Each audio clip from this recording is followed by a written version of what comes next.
بہت لوگ اس مسکنسیپشن کا شکار ہیں کہ this life is equal to joyfulness, it's only about happiness, اور یہاں پہ بندہ صرف کمفرٹیبل ہی رہے گا، حالانکہ اللہ تعالیٰ ہمیں کچھ اور بتاتے ہیں۔ لَقَدْ خَلَقْنَا الْإِنسَانَ فِي كَبَدٍ، یقیناً ہم نے انسان کو مشقت میں پیدا کیا ہے۔ یا ایھا الانسان انک کادح الی ربک کدحا فملاقی، اے انسان تو مشقت پہ مشقت جھیلتا ہوا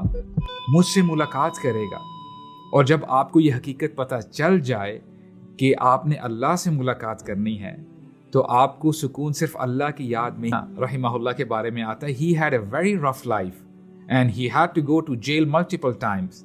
اور ابن قیم رحمہ اللہ جو کہ اسٹوڈنٹ ہے ابن تیمیہ کے، وہ فرماتے ہیں کہ ہم جب باہر ہوتے تھے اور دنیا کی طرف دیکھتے تھے کہ دنیا میں کیا ہو رہا ہے، لوگ گناہ پہ گناہ کیے جا رہے ہیں، تو ہم سکون حاصل کرنے کے لیے، اپنے آپ کو کام ڈاؤن کرنے کے لیے اپنے استاد محترم سے ملنے کے لیے جایا کرتے تھے۔ اور ایک دفعہ ابن تیمیہ سے ملاقات کرنے کے لیے وہ چلے گئے، اینڈ مائنڈ یو کہ اس زمانے میں جو جیلز تھی، جیلز ور لائک ڈنجنز، وہاں پہ اسپائڈرز تھے، اسنیکس ہوتے تھے،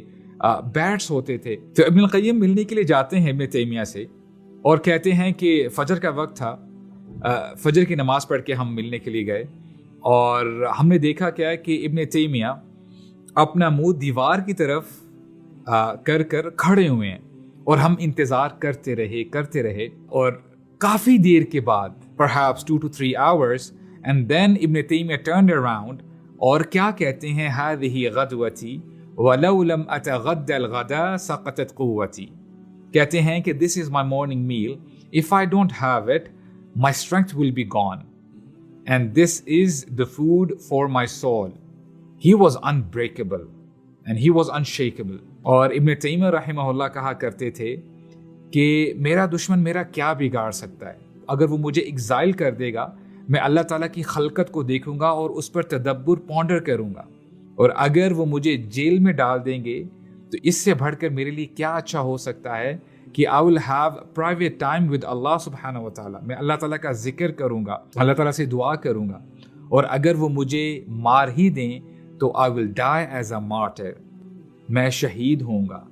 My enemy can't harm me۔ اور وہ کہا کرتے تھے ان فی الدنیا جنہ من لم يدخلها لا يدخل جنت الآخرہ، اس دنیا میں بھی ایک جنت ہے، اور جو اس جنت میں داخل نہ ہوا وہ آخرت کی جنت میں بھی داخل نہ ہو سکے گا۔ اس دنیا کی جنت اللہ کی پہچان، اللہ پر بھروسہ، اللہ کا ذکر اور اللہ سے محبت ہے۔